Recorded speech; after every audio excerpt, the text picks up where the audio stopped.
Hey everybody, it's me Jill and welcome to Jill Informed. This is the recap of The Real Housewives of Beverly Hills, Season 9, Episode 19, Thirst Impressions. Okay, so the bathroom remodel job is done. I am happily back in my basement, even though I'm grateful to the library and what a nice facility they had for me to work in. It's still just much easier for me to not have to leave the house, right?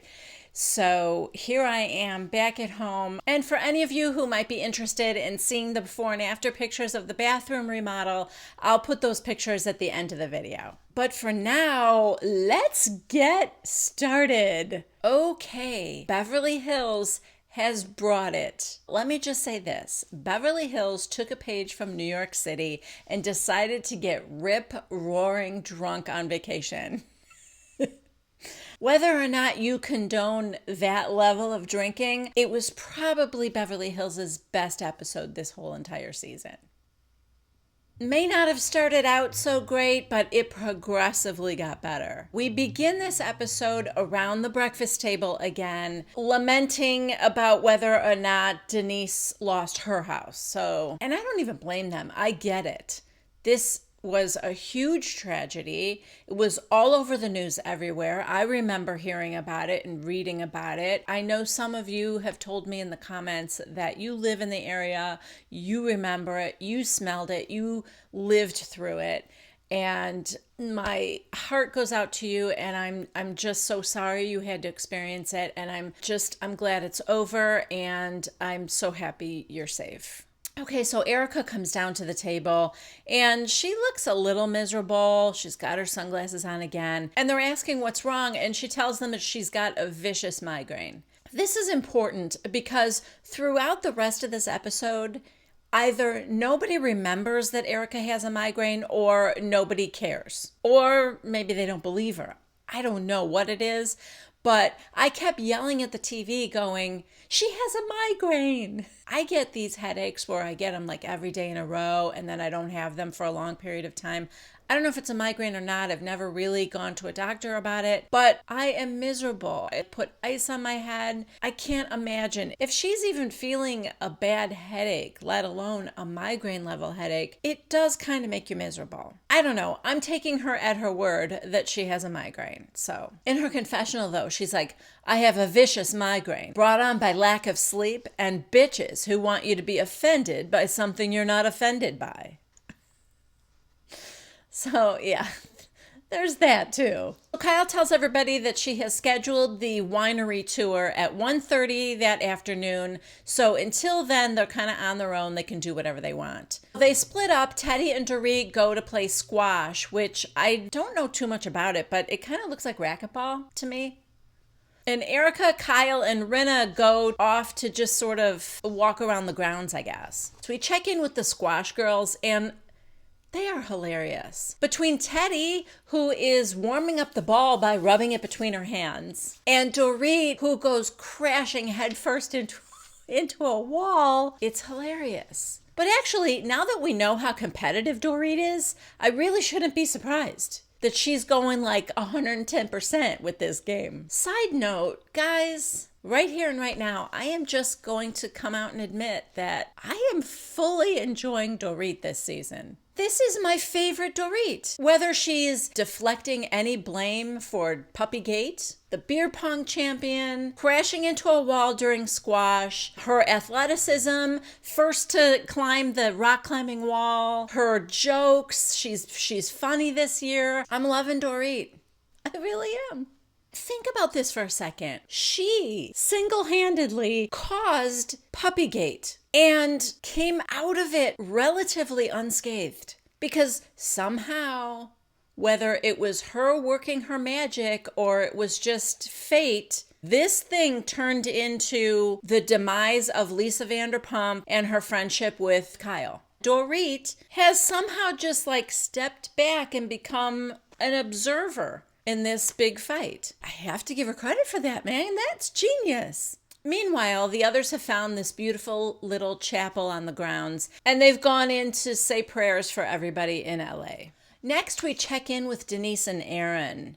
And they are driving through Malibu or driving to Malibu, which is where their house is. They're just seeing all the destruction everywhere.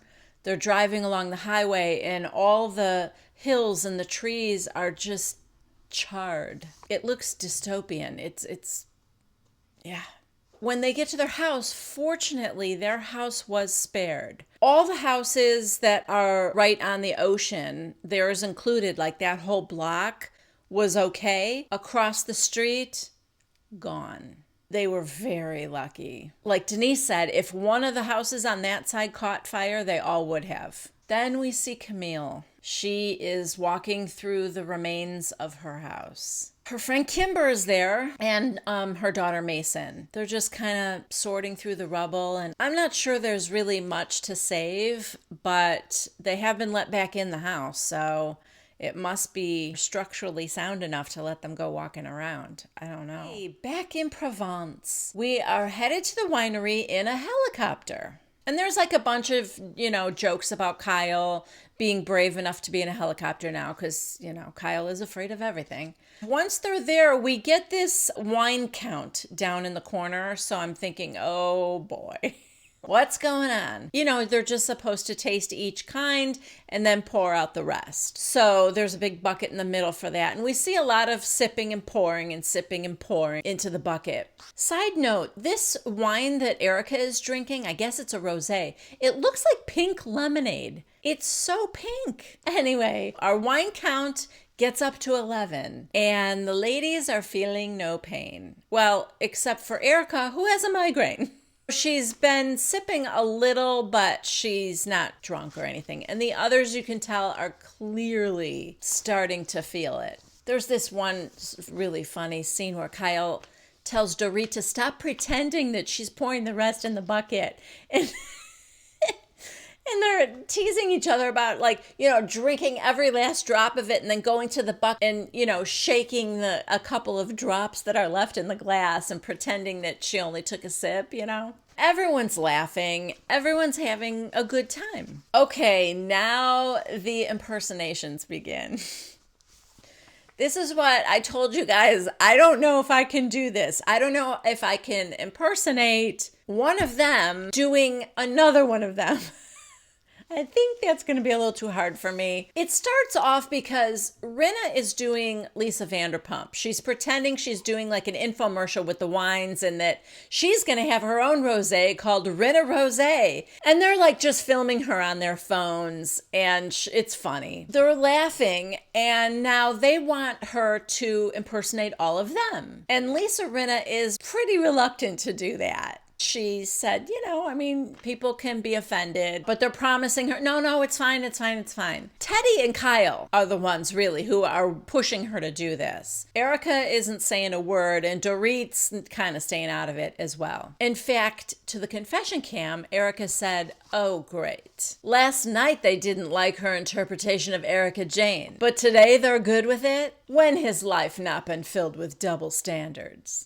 When we come back from a commercial, they're playing this like Professor Layton music, this da-da-da-da-da-da, like what they consider, I think, to be very Parisian sounding. You know how they are. Every vacation they go on, they have to dress like that country. They have to do everything that's stereotypical. Remember when they were in Mexico and they had the mariachi band? It's the same deal here. Okay, so Rena and Kyle are going to town with their impressions. It really is funny, you guys. For those of you who don't get the show, I wish you could find at least this scene on YouTube or something. I will not do it justice. Rena is pretending to be Kyle and she's like, what?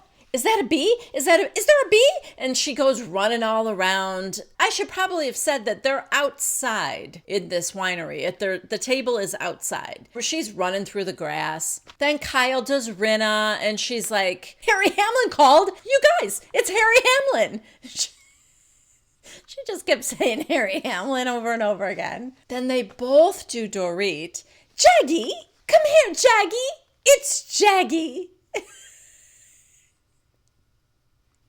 so funny to me because in all the times that I have impersonated Dorit, and she is a fun one to do because it's a nondescript accent. She's not British or French or Australian, or she just has this weird kind of accent. Guys, it's just a fun one to do. So it's funny to me that in all the time that I've ever done Dorit, I've never said Jaggy. I don't know why. I've never really thought about the fact that she calls Jagger Jaggy. But both of them picked up on that, and that was basically all they were saying. And, Dorit, I think she was okay with it. She seemed like she was a good sport. Now, Erica's just not really laughing or joining in, but I am chalking it up to the fact that she has a migraine. Now Kyle does her impersonation of Teddy. I'm going to try and I'll show you a little clip of it, but I don't have the sound. So she comes walking up like a cowboy, and she's like, "Can I just tell you guys something? That was a lot last night. Okay, I can't. I can't even." It was so good, and it was so funny. Even Erica was falling off her chair. Even before she began, when she said, "If I'm going to do Teddy, I've got to get up and do the walk," Teddy started cracking up, and she's like, "It's true. My walk is so bad. I walk just like my dad." So she fully enjoyed it. Everybody fully enjoyed it. I did. I'm sure those of you at home who saw it, you enjoyed it too. It's the most I've ever liked Kyle. She is good at this. She then does Erica. Erica likes this a little less than she liked her doing Teddy, but she does a good Erica. She sits down, she goes, "I'm not going to do this. Honey, we're good." And she's better than I am. It was great. As I said, I can't tell if it was the migraine or if Erica was getting a little pissed off.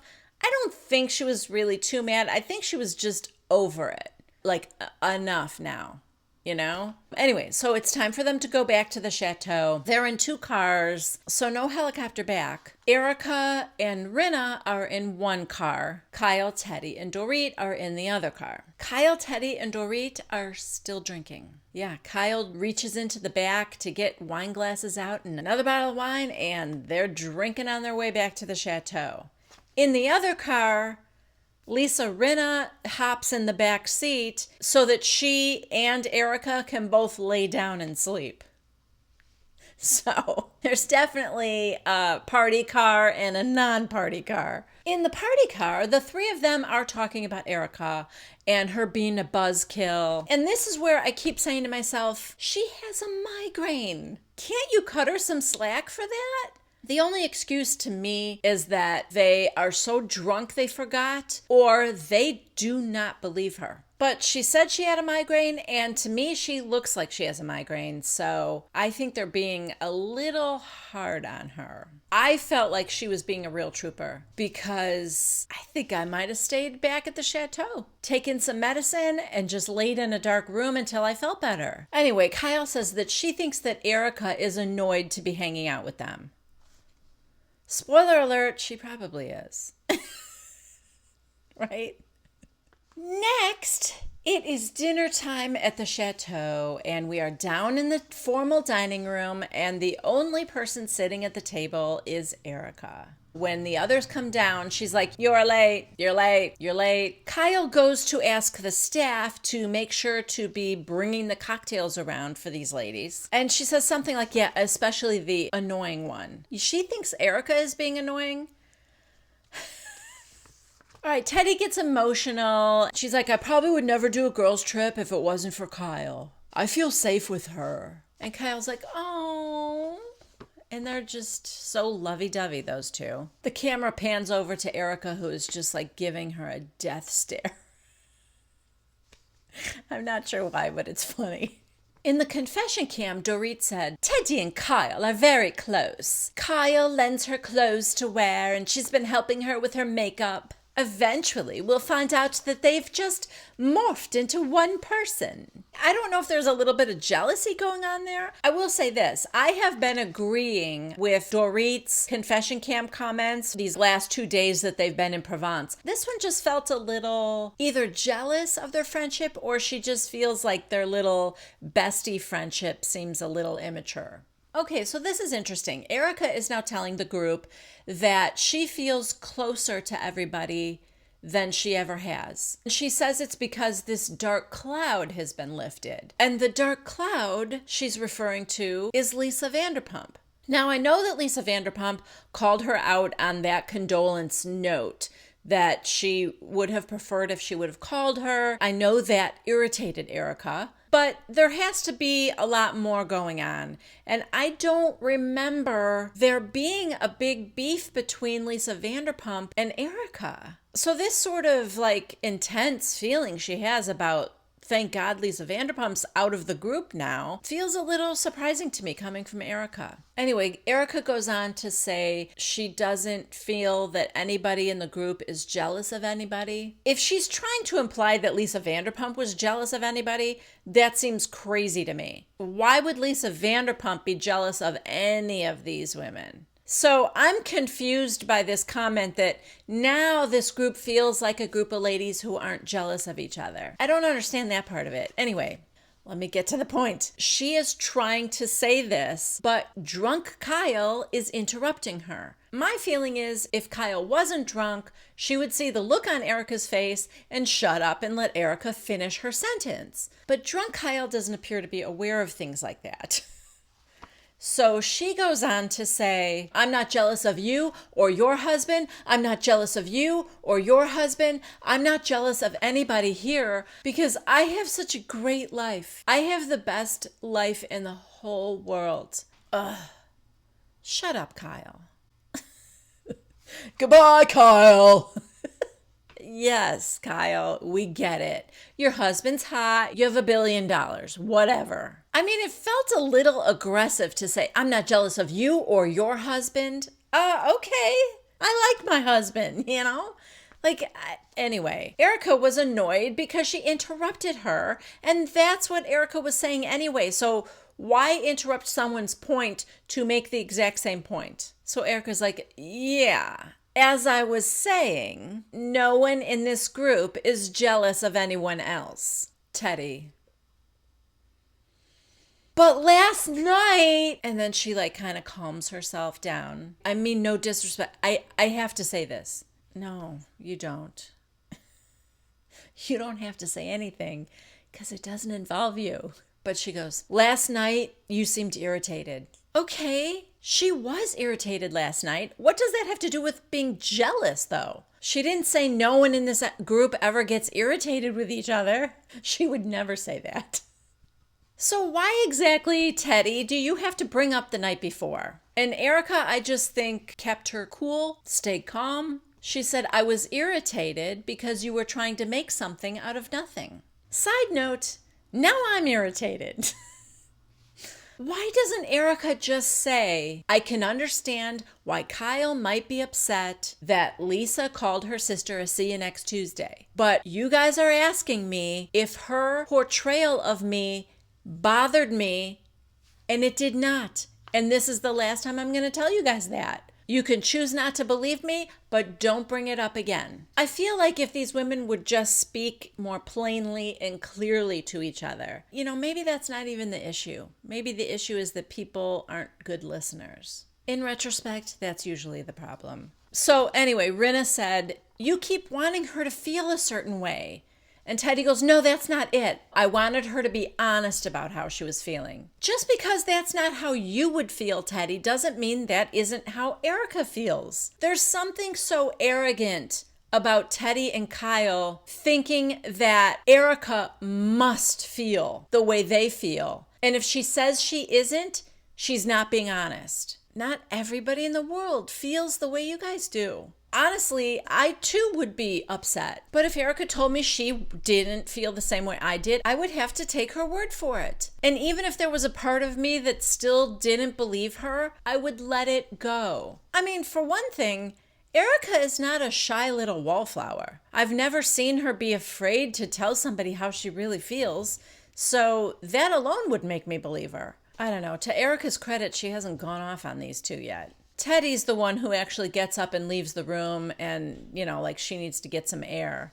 And Dorit goes after her. And this conversation is funny because, Dorit is also drunk. Teddy is super drunk. Kyle is super drunk. And Dorit is pretty drunk too. So Dorit goes to follow Teddy and she goes, hi. Teddy goes, I don't want to be in there anymore. Dorit, Kyle, shh. Oh, not Kyle. What is your name? Teddy. The only thing is that Kyle is so f***ing drunk. We all are, though. Then they're going to go outside and Teddy struggles to pull the door closed. Dorit, why'd you have such a hard time with pulling? She goes, my God, you cannot pull a fucking door closed to save your life. It was just... Dorit is killing it this season. Okay, now Erica leaves the table and Rena and Kyle are left alone at the table. And Rena goes, Kyle, what's really going on? And Kyle's like, I feel like Erica's in a bad mood with us. Rena goes, when? And Kyle goes, all the time. Side note, why are we forgetting that Erica has a migraine that she's had since the night before, and she has been powering through these scenes regardless? Anyway, Rena says, well, then maybe that's what you need to talk to her about. Whatever you have going on, it's deeper than that. Of course, this is Lisa Rinna's guidance. Anything to deflect from the fact that you caused all this by using your Halloween costume to say really nasty things to Kim Richards that you've probably had bottled up inside ever since she returned the bunny. But let's not get mad at that. Let's get mad at Erica for not being mad that you portrayed her as a bitch. This is the second time these women are taking the core issue, totally ignoring it, and zeroing in on a result of that core issue. Lisa Rinna called Kim a see you next Tuesday. Are they mad at that? Nope. Kyle and Teddy's focus and anger is on the fact that Erica isn't offended by the portrayal, which wouldn't be an issue if Lisa Rinna didn't do it in the first place. Which is exactly like them zeroing in on whether or not Lisa Vanderpump gave a story about Dorit. Let's zero in on whether or not that happened, when none of that would have happened at all if Dorit didn't give away a dog. That's insane to me, how lost in the minutia everybody gets, that they forget the whole reason for this problem in the first place. Now Teddy and Dorit return, and the dynamic duo of Teddy and Kyle are at it again. They're trying to make it seem like Erica is making this girls' trip awkward. Here's an idea. Never mention Lisa Rinna's costume again, and let's see if you guys have fun the rest of the trip. How about that? Just as an experiment. Let's try that, girls. I'm not even such a Erica Jane supporter, but I'm just so annoyed with Teddy and Kyle right now. Now Erica returns to the table, and Rena, pot stirrer Rena, said, you have to tell her what you said about her. And Kyle's like, Kyle's so drunk. Kyle goes, what did I say? These girls are like New York City wasted. That's what's going on here. Rena helpfully reminds her that you said that you don't think that Erica likes spending time with this group. And Kyle's like, oh yeah, I did say that. Teddy, of course, agrees with Kyle. And Erica very calmly said, that's not true. I'm having a great time. Today I have a migraine, but I told you guys that this morning. Then she says, are you trying to push me out of this group? And Teddy goes, no. Erica goes, I feel a little bullied right now. Teddy goes, oh, please.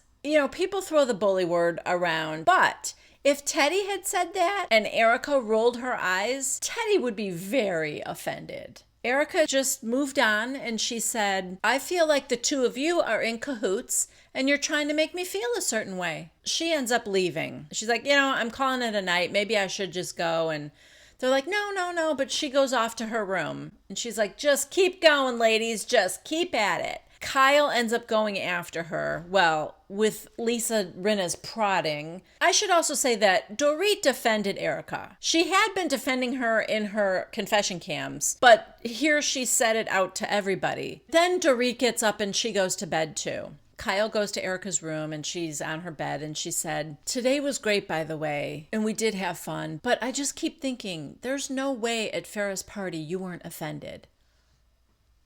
Oh my God. Seriously? I'm going to cut her some slack because she is naked wasted, but I'm about to lose my mind. I don't know how Erica isn't. That's not what you were supposed to go to her room and talk about, you drunky monkey. Why can't these women believe that somebody might have a different reaction than them? All right, so Erica finally kicks her out of her room. Not in a bad way, but more like a, let's talk about this tomorrow because I can't even get through to you when you're sober. There's no way I'm going to get through to you now. She didn't say that, but I know that's what she was thinking. She's like, let's just discuss this in the morning. So she shoos her out of her room. Meanwhile, downstairs, drunk Teddy and Lisa Rinna are kind of having the same conversation. They're still at the dining room table. Side note, and I'm not trying to bash Real Housewives of Beverly Hills. I know a lot of you guys are super fed up with it. I still love the show and I love the women and I'm not giving up on it. But this whole topic of conversation wouldn't even make it in the final footage on New York City. This would be B-roll stuff that wound up on the cutting room floor. Just saying. So Teddy just wants Erica to be honest. Oh my God, you guys. Let's just stand back for 1 second. What she's saying to Lisa Rinna is that she refuses to believe that Erica isn't really mad at Lisa Rinna because she should be. Imagine telling Lisa Rinna this. You know what I mean? They're trying so hard to get her to be mad at Lisa Rinna. And Lisa Rinna is counseling them through it? What's wrong with this picture? Of course Lisa loves that Erica isn't mad at her, so she's not going to push the issue. It's so meta. If you think about the layers of this, it's like we're in Bizarro world. Okay, now I've written down in my notes, oh good, Kyle found the dining room again. Because Kyle comes staggering back in. And I'm so afraid that we're going to continue this conversation even further. But she stands there for a minute, leans on the back of a chair, and then she kind of wanders off again. So that was a false alarm. Drunk Teddy is just pouring her heart out to Lisa Rinna now. She's crying. Lisa Rinna's got her arms around her and she's patting her back. And I'm scared for Teddy because, it's a little like a spider consoling a fly. Oh, come closer. It's fine. Side note, oh my God, you guys, did you see the commercial that they played right now? It's a Hotels.com commercial that Kyle and Teddy are in. Yes, they're having a selfie war. It's bad. But of course I watched the whole thing. Back to the show. Okay, the Chiron is showing us it's only 10:30 p.m. Oh my God. I realized the drinking started early in the day, but still. So now Teddy goes calling for Dorit, yelling down the hallway. And Dorit's like, what? Rinna goes into Erica's room to tell her about her conversation with Teddy. Yes, Rinna, let's immediately report back. Dorit's like, what's wrong, Teddy? And she goes, I need you to look at me. I'm a fucking mental case. I don't know what that means. But I wrote in my notes, oh good, Kyle finds her way to Dorit's room now.